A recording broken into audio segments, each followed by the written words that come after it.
Now,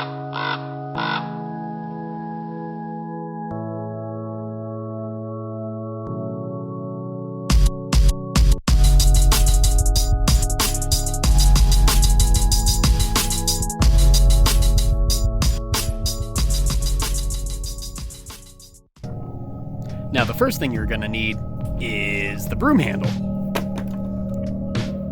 Now, you can use a dowel rod or any other sort of long sticky thing. This one is a branch from a pecan tree that I found in the backyard. They say, they being the Old Timey Wizard Clan, they tell me in the Old Timey Wizard Clan that if you pick a branch that is from your homeland or your homestead or from around the castle or something that has some sort of deep connection to you, that's the best place to choose the broom handle for your magical broom.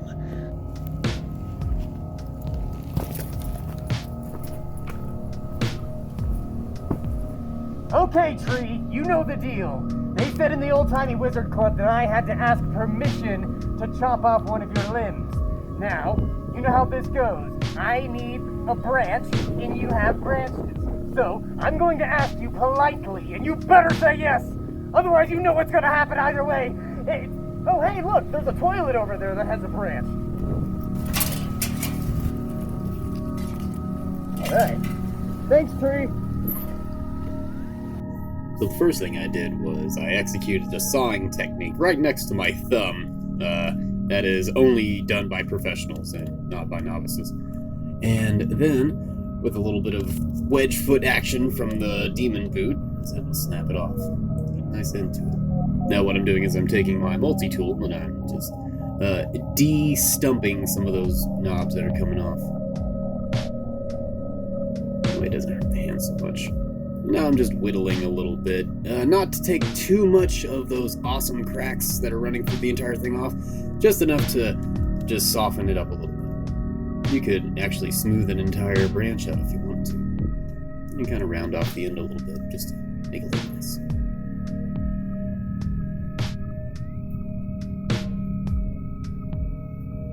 And clean up a little bit. This is my makeshift cauldron. This is raffia. It's a grass-like material. This is hemp cord, and using these two in conjunction.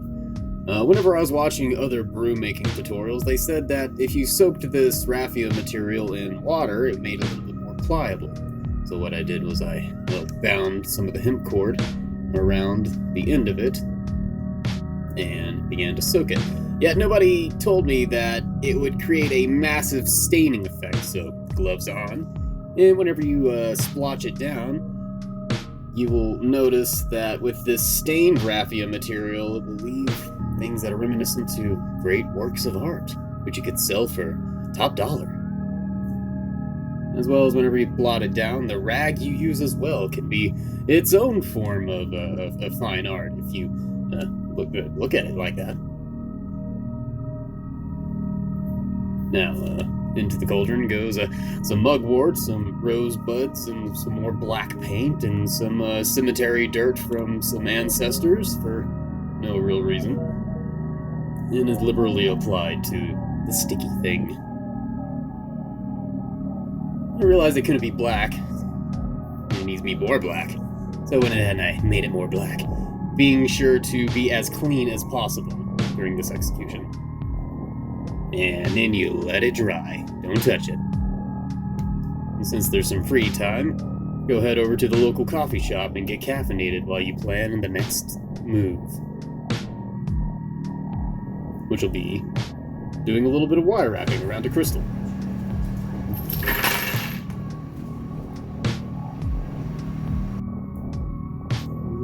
Which one looks nice? Ooh, smoky quartz. No, I was in a rush, and people were starting to stare. I don't know, I think something about wearing a plague mask in public gets people a little edgy.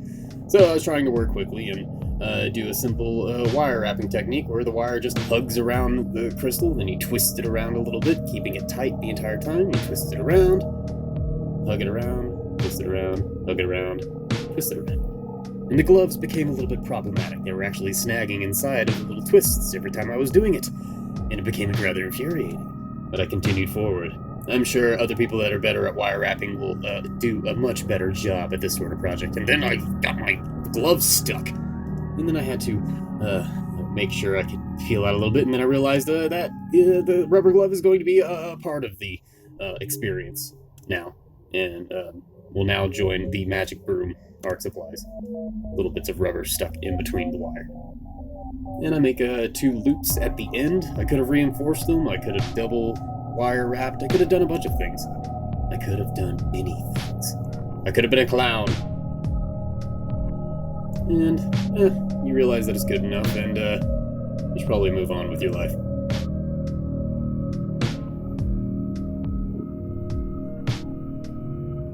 Back at the lair, things are a little bit more dry now.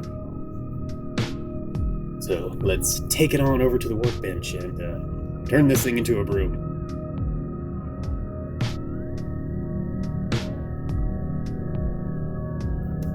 Now you're going to want to make sure that you have enough room to do the broom.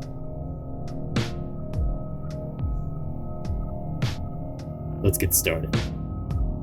Alright, now that binding, go ahead and cut that off, and then while holding it in place, go ahead and cut off all of the folded over bits. And instead of wrapping it straight down, you wrap it along with the sticky thing. I'm taking the hemp cord and I'm tying some knots into it to hold it in place. I'll be adding a few more of these, running up the length of the sticky thing. These gloves. Much better. You bend the bristles over and then tie it over the top. And that's what makes a broom go from a simple, weird-looking broom to a much nicer-looking broom, I would say.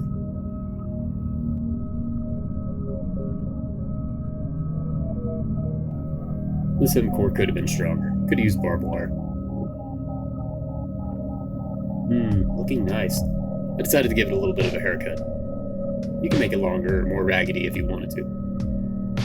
And now for the crystal. And I ran it through the hemp cord, and I went ahead and began to loop around the broom over and over and over again. You could really go overboard with this step, but I just did it enough just to secure it in place. I don't want it to be dangling around. A few little sprucey trims, just to make it look nice. I do believe it is ready to fly.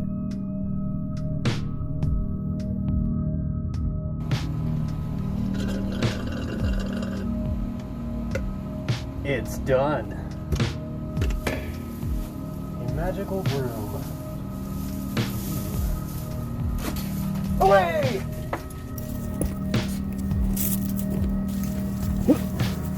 Alrighty, and there you have it. That's what it takes to create a magical broom. I hope I gave you some ideas of crafting a broom of your own design. And you can use a broom like this for all sorts of things, such as hanging it over your door to keep malevolent spirits at bay. Hey, you get out of here! Get out of here! Or perhaps use it for a costume, or just keep it around the house for your next witchy outing. And if you're really good, you can learn how to fly one of these things like a real witch through the night, which I'll give a demonstration at the end of this video. Alright, I hope you had a great time watching this, and it's super hot. I probably should have hydrated today. I'm gonna go take care of that. But first, we fly!